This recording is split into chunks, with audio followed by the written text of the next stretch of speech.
Hey everyone, hope you're all having a good day today. Welcome to our case study session. Super happy that you all can join us. I'm Josh Baez. I am an engagement manager here at Heinz Marketing. And joining me today is Cherie Keith, Head of Strategy at On24. Hey Cherie. Hey, thanks for having me today, Josh. Before we kind of get started too, I want to make sure that people kind of know what we're talking about, kind of set the context. So we're going to be talking about this predictable pipeline workshop. And Matt, on our side, has really been developing this idea for a few years now. But it's really this idea that's focused around, ensuring that your foundations, your things like your target market, your ICP, your personas, your buyer's journey map, everything are effectively built, which in turn, enables your sales teams and your marketing teams really to generate more demand and more revenue in a much more predictable way. So that's kind of this idea behind predictable pipeline. Cherie, do you have anything that you want to add to that before I kind of dive in? Yeah, I would just add that, like you mentioned, Matt is definitely forward thinking in this. And just from my perspective, since I've joined On24, I've been a big advocate for a lot of the work that needs to be done outside of the fabulous technology that exists in the market today in order for the technology to be effective, but for marketers to be able to demonstrate better results, to become better partners to sales and finance when it comes to predictability and what we're hoping to drive for our businesses. Yeah, I love that. I love that note about partnership. I feel like, as that conversation continues to change and marketing, continues to be responsible for more of that funnel, I think that partnership between every team, cross-functionally, it's going to be more and more important, especially as the buyer's journey, continues this evolution. Well, before we kind of dive in deeper, I just wanted to make sure we cover a few reminders too. So the workshop that we're talking about today, along with the 80-page workbook that we developed, super proud of that one. They're both available online. I think that you guys can just email either me or Cherie if you guys want a copy. They're also available at On24's website. So just let us know, hit us up if you guys are interested in seeing more, and we'd be happy to share that with you. All right, let's do it. Let's dig in. So kicking things off, Cherie, what was the reason behind, wanting a program like this? What were the goals, the objectives, the changes in the market? Like what kind of drove this? There were a few things that actually drove us thinking about this. First, we certainly are missing our field events, even at On24, where the webinar is king and drives a lot of our marketing programming.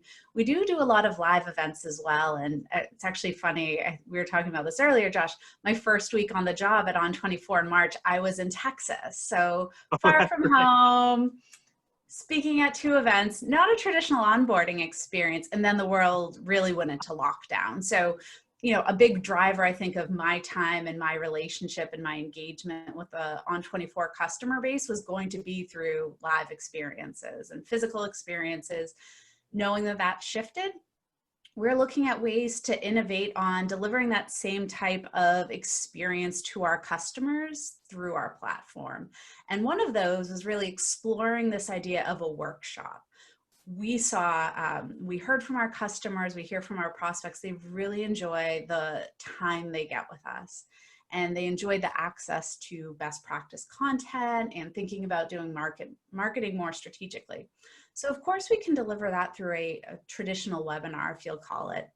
But there's also this idea of how do we extend it out? How do we replicate that roadshow style of experience, but actually make it more interactive? So that was really some of the driving factors behind that. But this also aligned with the messaging that On24 was working on through Q3 and Q4, thinking about predictable pipeline, thinking about revenue marketing, and also thinking about this idea of how do you future-proof your marketing strategy by really a return to fundamentals. Everything that you were talking about as far as the tenets that Heinz and Matt have set up related to predictable pipeline is really a return to the basics. And it's not the sexiest of things. And, we can call it predictable pipeline, of course, and we love that, but it's also a return to the basics. So how do we get people excited about that? But people were already pretty bought into that concept. I think we're looking for a way to make 2021 not as chaotic as 2020. Yeah, I feel like I completely agree with everything that you said. The the kind of changes that we experienced this year, I think, you know, obviously it was not an easy time for a lot of people, but at the same time, you know, it's kind of a really good reason to just reset, you know? It's this time that I think a lot of organizations use to kind of take a step back, you know? Everyone had to kind of have a little reality check for a second, and really kind of think about, you know, what it is that they're doing. Like, what are we doing here? Like, what is our purpose? Like, are we actually doing what we set out to do all those years ago? And I feel like this kind of foundational, you know, base setting is really good for really organizations of any size, of any kind of maturity, because if you don't have these kind of this kind of infrastructure, you know, it really prevents you from being able to scale this moving forward, especially, you know, as buyer habits change, as buyer committees change, you know, all of that. Like, you talk about your feedback from your audiences. Can you talk a little bit more about, you know, what kinds of things people have been, you know, asking for versus, you know, maybe kind of what the typical, you know, offering has been for the last couple of years, and how this has kind of been a change from that? Well, this is really about kind of extending, I would say, what we've done. So obviously I'm newer to On24, but in my previous role at Forrester and Serious Decisions, I spent a lot of time actually speaking at On24 events and other similar events where we'd be sharing best practices and methodologies, and people gobble that up. So I think there's been really a void in that workshop style of actually getting that hands-on interaction that goes beyond, you know, a question that you hopefully get to at the end of a webinar, and extending the time, but giving people deliverables too. So you mentioned this workbook. That was really a cornerstone of how we wanted to interact with the audiences. So while we couldn't, you know, think about sending out a flat mat and flat cherie to hold up in their backgrounds, what we really were focused on is how do we get people a little bit off the screen? And there's not a perfect analogy here about, you know, online learning and the fact that my kids come home with some worksheets when they do go to school 2 days a week so that they can shut the laptop and do some work like that. But we also wanted people to be able to interact with that while they were looking at us live, and then also be able to take that content and use it afterwards. So we did, of course, provide them with a digital format of that. So really just trying to bridge those two worlds through this idea of having a workbook that was interactive still, but they can use later, and could also, you know, read ahead of time. I didn't see too many people do that, but I definitely saw a lot of LinkedIn posts and tweets about the swag box that came along with a like you said, it was 80 pages. It was no small feat to pull that together. So I think that's one of the things we were most proud of, having that content. And, you know, certainly we're looking at right now how we can reuse this, repurpose it, break it probably into smaller chunks in some way, shape, or form. And also find ways to just keep that interaction going. Yeah, cool. We talked a little bit about the format of this. I mean, how did this, I guess, like, what were the kind of cornerstones of enabling this kind of format to even work? I mean, this is not really something that a lot of people are able to do. Like, a 3-hour workshop that's nothing small by any means. What would you say, you know, helped kind of enable that, you know, kind of the flow of information and, you know, the collaboration and the alignment? You know, what led to that, do you think? Well, I think it's a format that Matt and I certainly are really used to delivering to people. We fly into cities and we do this either in people's offices or in lovely conference centers. So this idea of having a pretty long length of time, and it's very two-way, with a lot of presentations and then collaboration and working sessions. So that format we're used to. And I think the audience members are used to consuming that, but I haven't seen someone take that and actually make it more digital. So that's what we did with this. And I think we pushed the boundaries of thinking about, you know, how to create that experience through the On24 platform for sure. I know I've already started to think about how I can reuse this approach, but what Matt and I did is we didn't want, one of the cool things is, I should say, we deliver a lot of that predictable pipeline content over and over again. So what we actually wanted to do with the workshop is pre-record sections that we would roll to throughout the time, but then Matt and I were still there live. Mm-hmm. So we started live with Matt and I introducing ourselves, talking about the goals of the session, getting people acquainted with the format. And then we rolled, and we, of course, made a joke to acknowledge that, of course, there was portions of this that are live, but then we actually pre-recorded some of the content so that they got the most out of Matt and I in that moment. Matt and I weren't worried about the slides we had to deliver next. Right. We had spent time a week before recording our slides. So the content that was presented that day was actually purely interaction with audience members, responding to the questions they had, the feedback they had in questions, and then sharing also results of surveying. So the other thing we did is really amp up the engagement opportunities for the audience. It's 3 hours. We didn't want people falling asleep.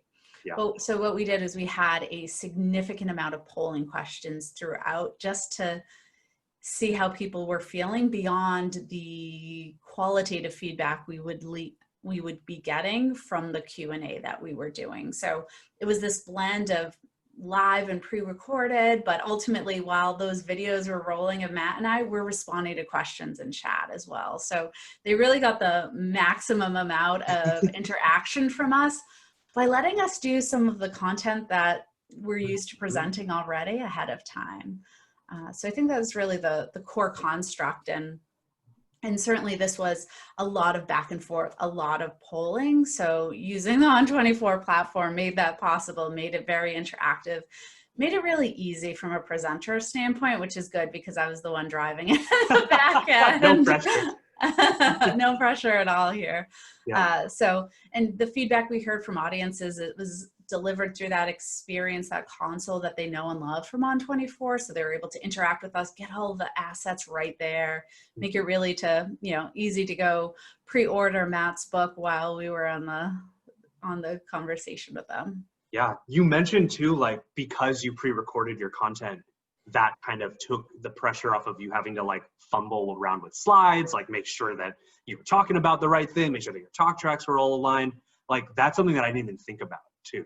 Like the ability to pre-record information and then use that as kind of more as the supplementary piece, rather than I think what so many people are used to doing is the opposite, right? Where they pre-record it and that's the core piece, and then the Q&A at the end is more of the supplementary. But like if you have your stuff recorded, why not use that as kind of like, oh, we'll just break in and out of this, and then you guys can interact and you can ask questions and you can do all this. So yeah, that's something that I didn't even think about. That's really, really cool, actually. Yeah.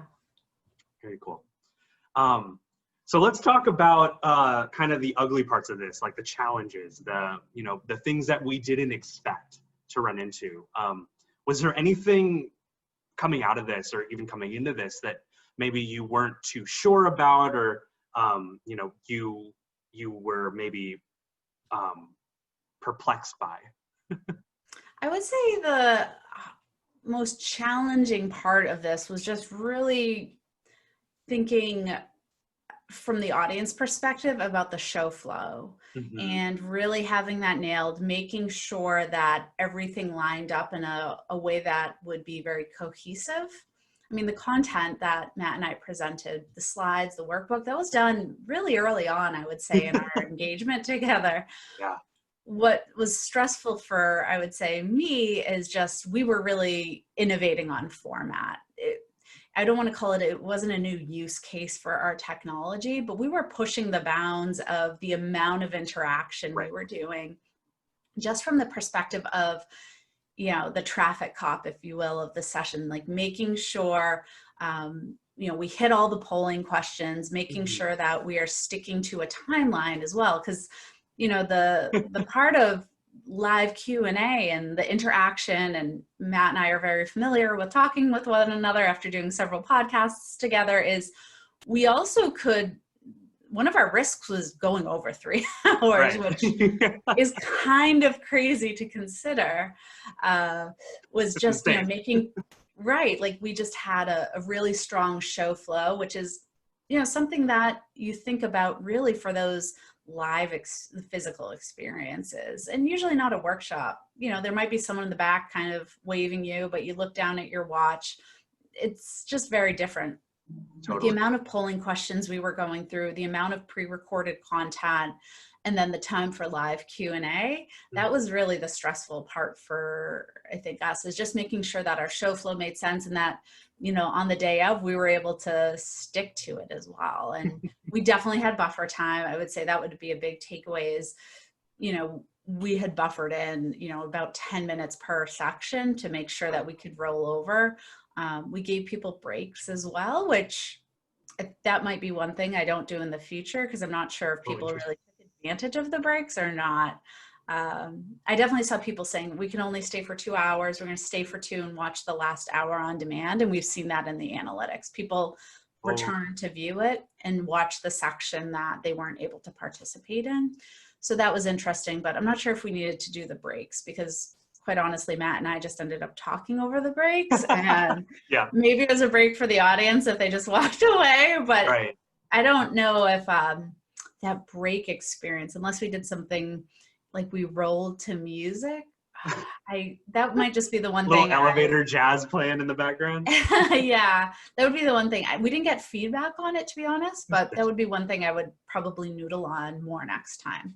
Yeah, well, I feel like, with those breaks, if you're doing everything digitally, obviously in a physical event, those breaks are needed because people need to stretch, go to the bathroom, do all that. But when you're digitally working from home or working remotely, like, you can just do that whenever. So that's actually, that might be a little bit of of an oversight, even just, going from a physical to a digital event, like, it's not one-to-one, right? Mm-hmm.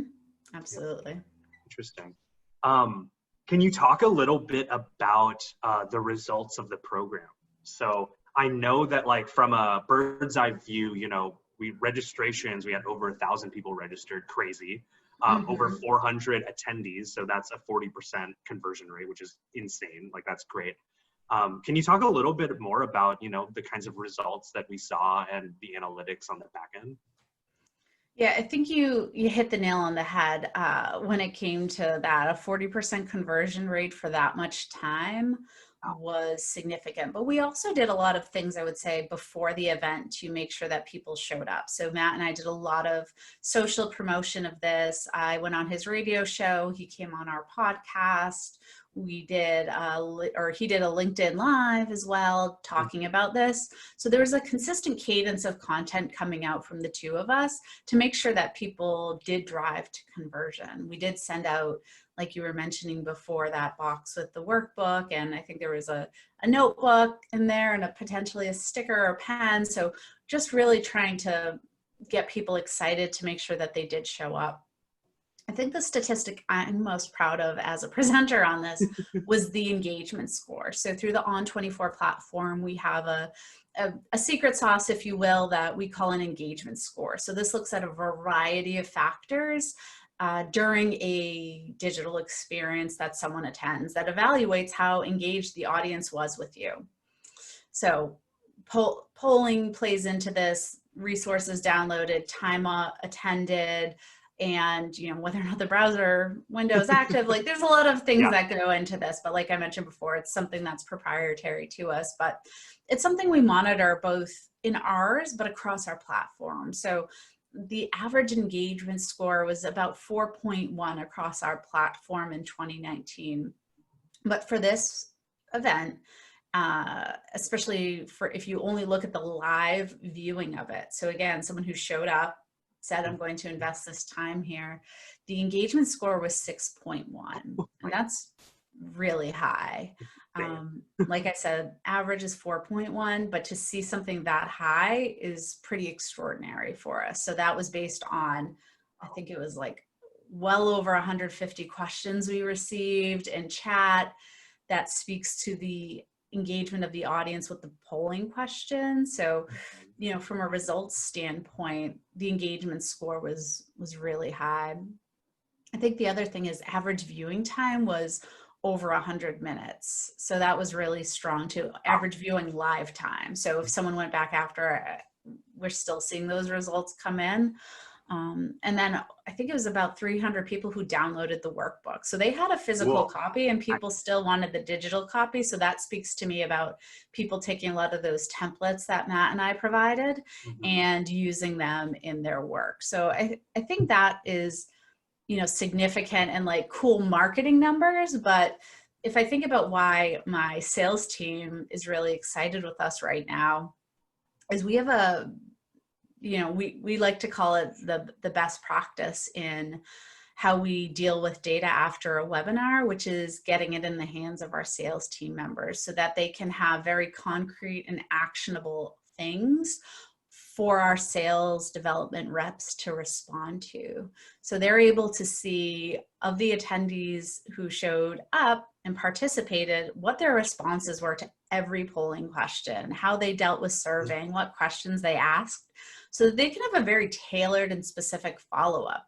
We saw you were interested in, personalization. So, is that something you're doing today? Here's how we could work with you in a better way on that. Of course, it's a lot smoother than the way I just articulated that. No, that was great. But we're able to, give them at their fingertips this wealth of knowledge about what we know, all these digital signals, like we have the sensors out there through our platform. Now we're able to get people to act on those. So from a sales perspective, they were really excited about all the data we gathered and what people were excited about. So, the audience perspective is when they do hear from us afterwards, it's tailored. It makes sense. It's not just a blanket follow-up. We know what they were excited about, what their challenges are for 2021, and what's top of mind for them as well.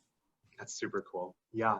I feel like, so many people, I think, forget about the post-event, right? It's always kind of focused on, what's happening before the event. How many emails are we sending out before the event? Okay, the event started and now it's over and now we move on to the next thing.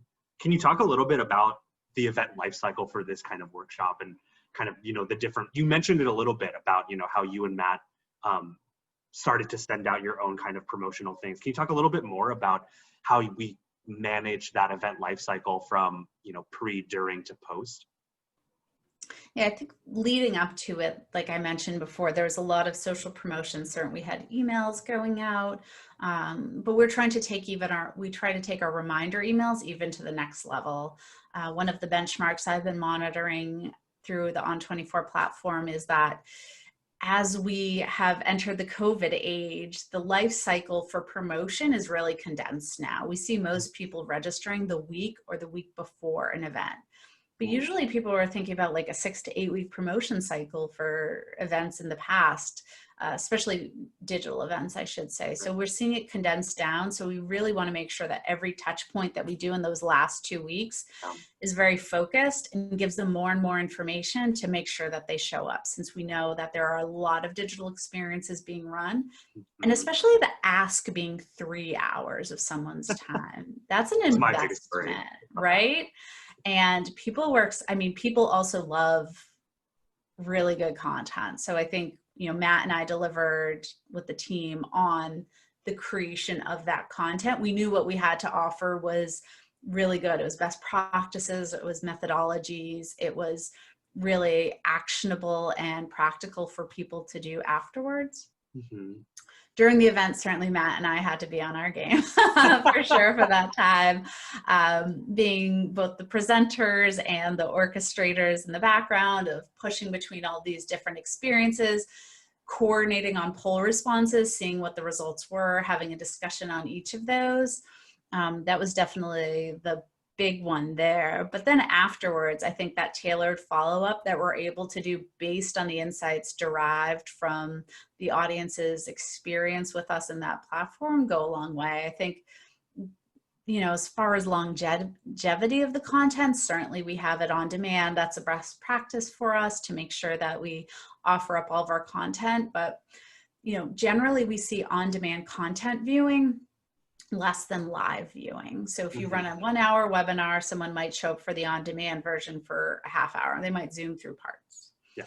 For a 3 hour experience like this, what we're thinking about is, all right, we certainly are offering it because it just happened in its full and entirety, but what we're thinking about is how we can atomize it, use it in different ways, pull it apart, and use it in different types of experiences, all of that content that we had done. So that's really where it was. I think the other thing, I did a blog post just about key takeaways from the event to share with people, but I've definitely received a lot of emails from people afterwards being really happy about how it went, and excited to really get that interaction, I would say, of people answering not just your question at the end of a webinar in a fast way, but really a whole experience built around driving that interaction. Mm-hmm. That's great. All right. One kind of last kind of follow-up question. In terms of, as we think about the future and what, sales and marketing is going to kind of evolve into and continue this transformation, what would you say your top, next steps for the audience would be? Yeah, what I thought was most interesting is when we asked people at the end of the workshop what their biggest takeaways were and where they were going to prioritize their work through the end of the year. So we were pretty strategic in our timing of this. We did it early enough where people are thinking about planning, but everything's not finalized yet. And people were really focused on reevaluating the buyer's journey. They were really focused on having a repeatable program process where they're setting up programs in a way that are aligned to the business needs and then also are mapped to what the buyer's journey requires. And then also listening to buying intent signals being a priority. So now that everything is digital and will be for a good, strong set of time, like how can we actually listen better and act better on those signals that are out there? So those being the three priorities for the audience, I would say, certainly if you haven't learned anything about how your audience is doing ever since the pandemic, you just need to stop everything you're doing and think about that now. It's hard to look back at previous benchmarks and previous buying cycles and be able to draw strong analogies. There's a lot of interesting information out there about how buyers have reacted, and certainly they're in cohorts of people who have accelerated purchasing decisions because their business has grown during this time. There are people who are, might be stalling a little bit and just lengthening cycles, and then you have people who are no longer in a buying cycle. So being able to better identify how your target audience falls into those categories and really think about your go-to-market as a result of that needs to be the core, because you can't keep trying to sell to people who aren't buying right now. Mm-hmm. And I think now is the time to really evaluate that so that in 2021, we know where we're going and we're thinking about that. And I think the whole idea of having a good planning process in place as you set up your programs is going to go a long way as well. Not surprising, process is usually something that is hard for people to stick to for sure. And then finally, just the signals. I think we're at no shortage of digital signals right now from our buyers, but we don't know how to act on them. And we don't have a systematic way necessarily to listen and decide the next best action, whether that be just going beyond the generic and then thinking more strategically about what could be a very focused response based on someone who self-reports a survey answer, a polling question that is really specific to how you should be engaging with them in the future. Nothing's worse than a follow-up or an email that doesn't make sense based on the time you just spent with that company. Yeah. And I think that's really the opportunity that we have now that we're all living at work, as they say. Great. Well, Cherie, I want to thank you so much for taking some time to talk with me. This has been really great session, I think. Very informative. For the people who are listening, thank you guys so much again for joining us. And again, if you guys have any questions, please feel free to email either me or Cherie. You can find me at josh@heinzmarketing.com or Cherie at cherie.keith@on24.com. If you guys have any other questions, want to know more about the 3-hour workshop or the 80-page workbook that we put together, or just want to talk shop, let us know. Always happy to have a conversation. All right. Well, Cherie, thank you again. It was so good to talk to you today. Thanks, Josh. All right. I'll talk to you later. Bye, guys.